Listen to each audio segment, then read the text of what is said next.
Selanjutnya saudara, ayah cabuli anak tiri. Sempat buron selama sebulan seorang pria ditangkap polisi lantaran kasus pencabulan anak tiri. Ia pun dibawa ke Mapolres Bangkalan untuk mempertanggungjawabkan perbuatannya. Pria yang kami samarkan ini tak menyangka polisi akan mengejarnya hingga ke Jakarta. Padahal ia terseret kasus di Bangkalan, Jawa Timur, yakni pencabulan. Korbannya pun merupakan orang dekat, yaitu sang anak tiri.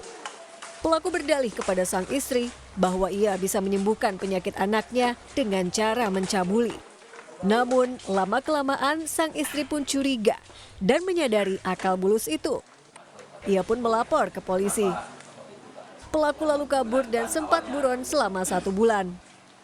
Korban ini ada penyakit dalam tubuhnya. Jadi untuk menyembuhkan penyakit itu harus dengan seperti itu.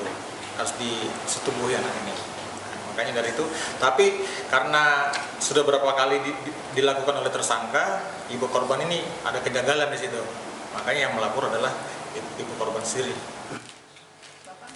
Kini, ia sudah berada di Mapolres Bangkalan untuk menjalani penahanan.